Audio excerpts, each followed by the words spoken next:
오늘 본문의 말씀은 이제 사도 바울이 예루살렘으로 가기 전에 잠시 밀레도라고 하는 곳에 머물러서 시간이 좀 남게 되었습니다. 거기에서 바울이 타고 갈 배는 이제 화물을 좀 싣고 가는 배이기 때문에 짐을 싣고 내리는데 시간이 좀 걸렸던 것 같습니다. 그래서 그 시간 동안 에베소에 있는 장로들을 불러다가 자신의 마지막 이야기를 하는 내용이 바로 오늘 본문의 말씀입니다. 에베소에서의 바울의 삶 어떠했는지 최선을 다한 삶이었다라고 본인 스스로가 에베소 장로들에게 증언하는 내용이죠. 그것을 한 4가지 정도로 이야기하면 오늘 본문의 19절부터 시작해서 21절까지의 내용하는 말씀하고 있는 내용입니다. 첫 번째는 모든 겸손과 눈물이었다라고 이야기하고 있고, 두 번째는 시험을 참고 주를 섬긴 것이었다라고 이야기합니다. 세 번째는 유익한 것을 전하여 가르쳤던 삶이었고, 네 번째는 유대인과 헬라인에게 회개와 예수에 대한 믿음을 증언하는 일을 내가 감당했다라고 이야기합니다. 그러니까 누구보다도 복음을 위해서 열심히 살았고 최선을 다해서 사는 삶이었다라고 사도 바울은 이야기하고 있는 것입니다. 그토록 내가 열심히 살았다라고 한마디로 이야기할 수 있을 것 같습니다. 그런데 우리의 삶 또한 마찬가지 아니겠습니까? 적어도 이 새벽의 자리에 나오신 분들이라고 한다면 하나님을 향한 열심을 가진 분들입니다. 여러분들의 시간을 내고 여러분들의 물질을 드리고 여러분들의 많은 열정을 들여서 하나님을 섬기시는 분들이다라는 것이죠. 그런데 그 바울과 우리들의 삶의 차이가 도대체 무엇인가라고 하는 것입니다.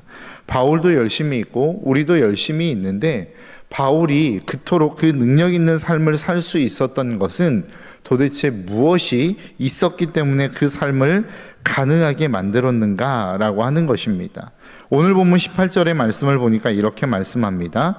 그들에게 말하되 아시아에 들어온 첫날부터 지금까지 내가 항상 여러분 가운데서 어떻게 행하였는지를 여러분도 아는 바라 라고 이야기합니다. 그러니까 바울이 열심을 냈고 최선을 다하며 살아갔던 그 삶을 내가 그렇게 살았다라고 본인 스스로 생각했다라는 거예요. 그런데 거기에서 끝난 것이 아니라 거기에서 함께 사역에 임했던 에베소의 모든 사람들도 그것을 인정해주는 삶을 살았다라고 이야기하는 것입니다. 그러니까 나도 열심을 낼 뿐만 아니라 그 열심이 얼마나 대단했는지를 그 열심을 받는 당사자들이 다 알고 있는 삶을 살았다라는 것이죠. 여러분, 우리 교회 안에서 때로는 갈등이 일어납니다. 문제가 일어납니다. 그런데 갈등과 문제는 열정이 없는 사람들 가운데 일어나는 경우는 거의 없습니다. 물론 있겠죠. 있을 수 있지만 사실은 열심히 있는 사람과 열심히 있는 사람이 부딪히는 경우가 참 많이 있다라는 것입니다. 어떠한 열심히 있는 사람과 열심히 없는 사람이 있을 때에는 사실 갈등은 잘 일어나지 않습니다. 서로가 내가 열심히 있는데 의견이 다르고 생각이 다를 때 갈등이 일어나는 것이죠. 오늘도 우리의 삶에 있어서 이와 같이 우리의 삶 속에 어떤 갈등이 일어나는 경우들은 열심히 있는 사람들 안에서 일어나는 경우들이 참 많이 있기 때문에 그렇다라고 하는 것입니다. 그렇다면 왜 열심히 있는데 갈등이 일어날까요? 우리의 인생에 있어서 열심이 분명히 중요한 것은 맞습니다. 그러나 그 열심을 어떠한 자세로 가지고 행하느냐는 훨씬 더 중요하다라는 것입니다. 그래서 상대방의 입장에서 배려하며 내가 열심을 내는 것이 무엇보다도 중요한 일이다라고 이야기하는 것이죠. 우리의 삶 가운데 있는 열심이 있는데 그 열심을 상대방에게 일방적으로 전달하는 방식의 열심은 사실 갈등을 불러올 수밖에 없습니다. 그래서 오늘 본문에서 그가 에베소의 삶에서 그 사역을 하는 자리에서 가장 첫 번째로 가졌던 자세가 무엇입니까? 바로 겸손과 눈물이었다라고 이야기합니다. 여러분, 겸손이 무엇이죠? 남을 존중하고 자신을 내세우지 않는 태도라고 어학사전에서 기록하고 있더라고요. 그러니까 사도 바울이 사역할 때에 그 사역의 자세는 무엇이냐면 자기 자신을 내세운 것이 아닙니다. 내 의견을 무조건 관철시키기 위해서 일방적으로 내 의견을 전달하는 사역의 자세가 아니었다라는 거예요.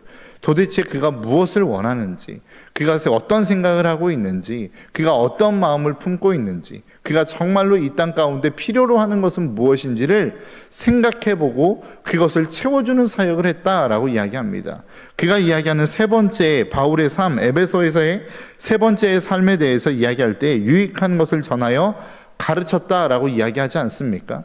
그런데 유익하다라고 하는 것은 사람들마다 다릅니다. 필요는 다른 사람들마다, 있는 사람들마다 다 다르다는 거예요. 어떤 사람에게 있어서, 청년들을 예로 들자면 어떤 청년들은 취업이 정말로 우선순위가 되어지는 사람이 있습니다. 그렇다고 한다면 그 사람에게 있어서 필요한 건 무엇입니까? 취업에 대한 정보이죠. 거기에 정말로 한껏 민감해 있는데 계속해서 결혼에 대한 이야기를 한다고 여러분 한번 가정해 보십시오. 그러면 내가 생각했을 때 결혼에 대한 어떠한 정보는 유익한 것일 수 있지만 그것을 받아들이는, 내가 취업을 준비해야 된다라고 하는 스트레스로 가득 찬 사람에게는 그 결혼이라고 하는 정보가 또 다른 스트레스가 될 수 있다는 거예요. 반대로 내가 결혼에 정말로 한껏 정말로 그 관심을 가지고 있어요. 그런데 자꾸 너무 승진에 대한 이야기들을 하고 있다면 그 사람에게는 그것이 유익한 정보가 아니라는 것입니다. 그러니까 우리가 인생에 있어서, 이 삶을 살아가는 데 있어서, 다른 사람의 필요를 채우는 데 있어서 그 필요라고 하는 그 필요는 상대방이 원하는 필요를 채워주는 것이지 내가 어떠한 그 사람에게 꼭 필요할 것이다라고 생각하는 것들을 이야기하는 게 아니라는 겁니다. 물론 복음이라고 하는 것은 누군가에게나 다 필요한 것입니다. 상대방이 필요로 느끼지 못한다 할지라도 그 복음은 억지로라도 그 마음 가운데 전해주고 심어주는 것이 필요한 것이죠. 그러나 그것을 뛰어넘어 다른 어떠한 것들, 우리가 일상을 살아가는 데 있어서 필요한 그 유익한 정보와 필요들은 사람들마다 다르다는 것입니다. 그런데 그것을 내 입장에서 자꾸 주입하려고 하다 보면 갈등이 일어나는 것이죠. 그래서 우리에게 필요한 것은 무엇입니까? 바로 배려입니다. 겸손입니다. 사도 바울이 이야기하는 것은 그거입니다. 에베소에 있어서의 그가 삶을 사역하면서 가졌던 가장 기본적인 자세는 바로 겸손이었다는 거예요. 내 것을 주장하지 않고 내 것이 무조건 옳다라고 이야기하지 않는 그 마음의 자세, 그래서 그 사람의 마음을 수용하고 그가 가지고 있는 어떠한 마음들을 받아들여 줄 수 있는, 그 필요를 인정해 줄 수 있는 그 마음의 자세가 사도 바울에게는 있었다라는 것입니다. 그러니까 그가 사역하고 그 자리를 떠났을 때에 그가 당당하게 이야기할 수 있는 게 무엇입니까? 나는 누구보다 열심히 살았다. 그런데 그 열심히 산 그 삶을 너희들도 인정하는 것 아니냐라고 당당하게 이야기할 수 있는 것 아니겠습니까? 그 마음에는 상대방을 향한 배려가 있었고 상대방을 향한 존중이 있었고 내 삶의 자리에 있어서의 겸손한 자세가 분명히 있었다라고 하는 사실을 저와 여러분들이 잊지 않으셨으면 좋겠습니다. 우리 교회 안에서의 사역하는 데 있어서 정말로 누구보다도 무엇보다도 이 마음의 자세가 저는 필요하다고 생각합니다. 겸손입니다. 내가 하는 모든 것들이 다 옳다고 생각해서도 안 되고 내가 좋아하는 것이라고 해서 모든 사람이 다 좋아할 것이라고 생각해서도 안 됩니다. 나는 좋아하지만 다른 사람이 싫어할 수 있다라고 하는 가정, 그 가능성을 우리는 반드시 열어놓아야 합니다. 내가 싫어하지만 다른 사람은 좋아할 수 있다라고 하는 가능성을 우리는 반드시 열어놓을 수 있어야 됩니다. 이것들을 가지고 기본적으로 우리가 하나님 앞에 헌신하며 사역하는 사역의 자리로 나아갈 때에 다른 사람과 함께 가장 기쁨과 감사가 넘치는 사역을 감당할 수 있음을 저와 여러분들이 잊지 마시고 날마다 이 사역에 있어서 우리에게 맡겨진 그 사명의 길에 있어서 정말로 그 어떤 것보다 겸손의 자세를 유지할 수 있는 저와 여러분들의 삶이 되시기를 주님의 이름으로 축복합니다. 예수 그리스도의 성육신 사건이 그런 것 아니겠습니까? 예수 그리스도의 성육신 사건의 가장 궁극적인 목적이 무엇입니까? 영혼 구원입니다. 영혼을 구원하여 하나님의 수준으로 회복시키는 것, 보시기에 심히 좋았더라라고 하는 그 수준의 삶으로 회복시키는 것이 예수 그리스도가 이 땅 가운데 오신 궁극적인 이유라는 것이죠. 그런데 그 회복을 위해서 하나님이 선택하신 방법은 무엇입니까? 인간의 몸을 입고 이 땅 가운데 오게 하신 것입니다. 인간의 수준으로 이 땅 가운데 내려오신 거란 말이죠. 너 내 수준으로 올라와.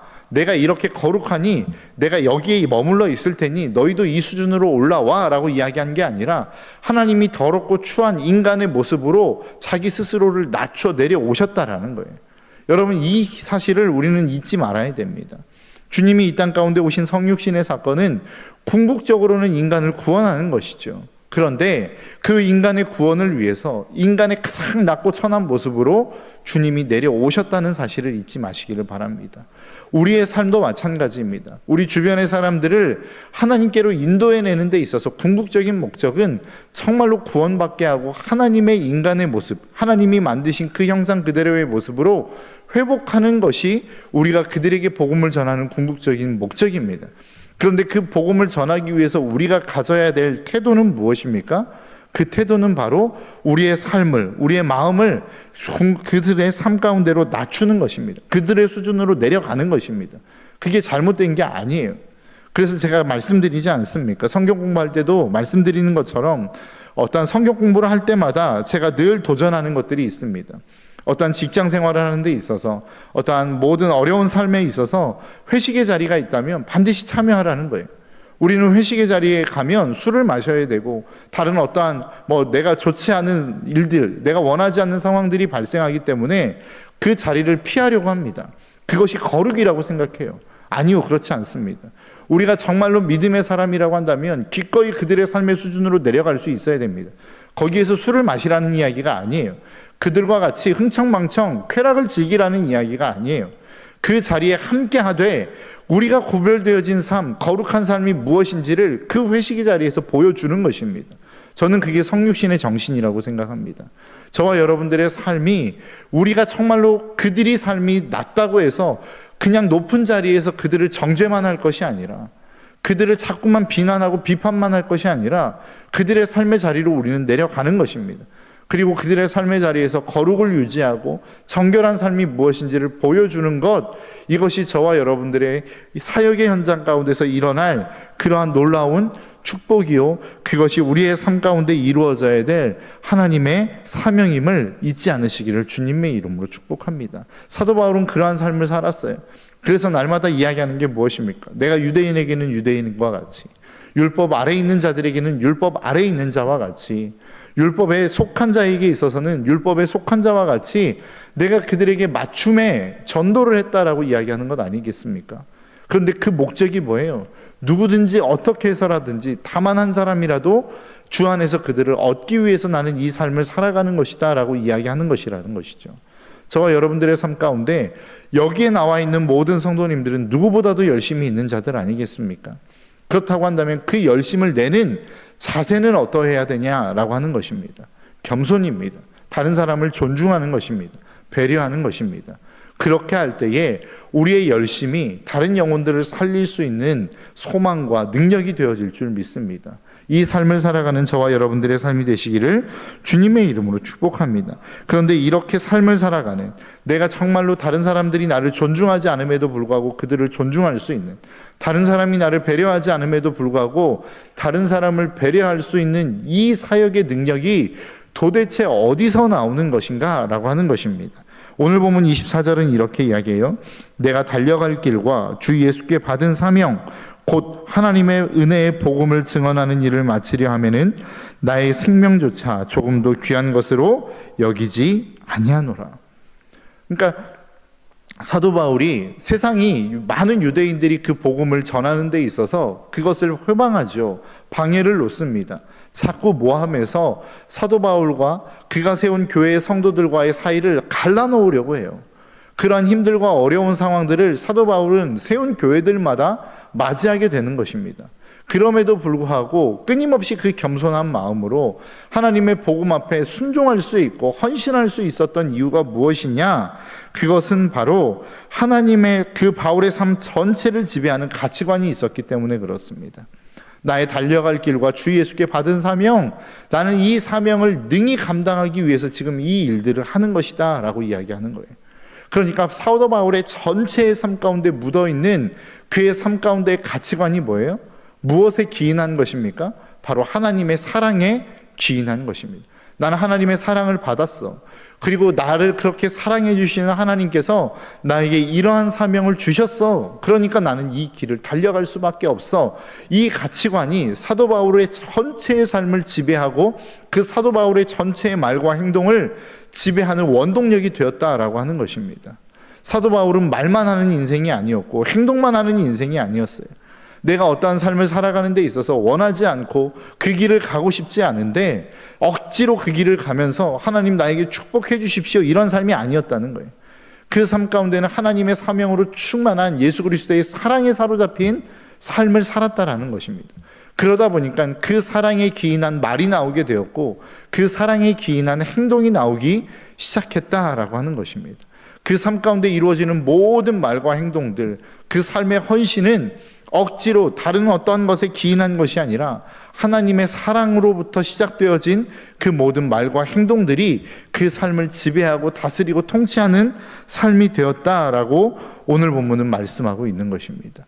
저와 여러분들의 삶이 그러한 삶이 되시기를 주님의 이름으로 축복합니다. 우리도 주님 앞에 헌신하기를 원하죠.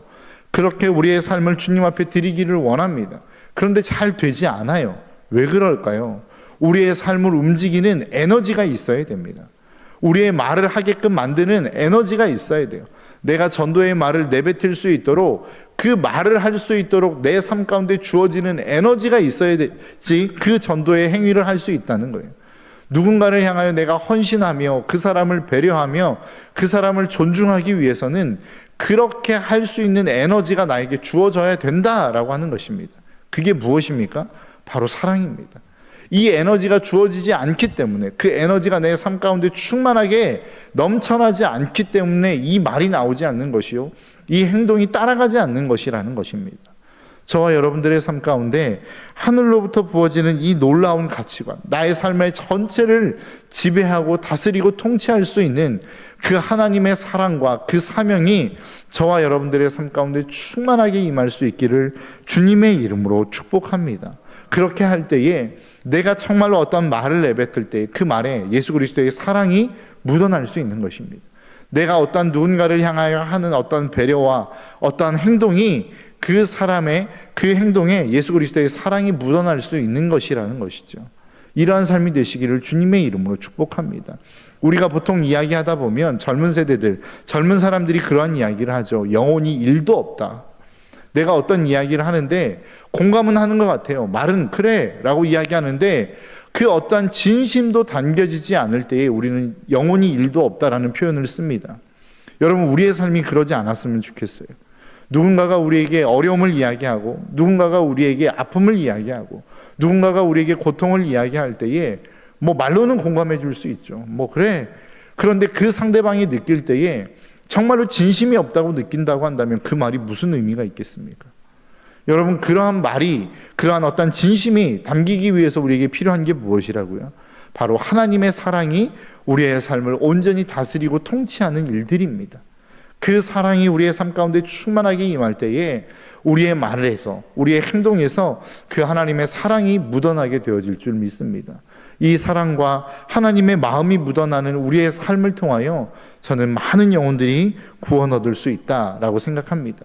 사도 바울이 에베소에서, 그리고 에베소뿐만 아니라 그가 가는 모든 사역의 현장에서 그 하나님의 사역과 놀라운 생명의 역사를 이루어낼 수 있었던 것은 저는 이 하나님의 마음과 사랑이 그 마음 가운데 풍성했기 때문이 아닌가라고 하는 생각을 해봅니다.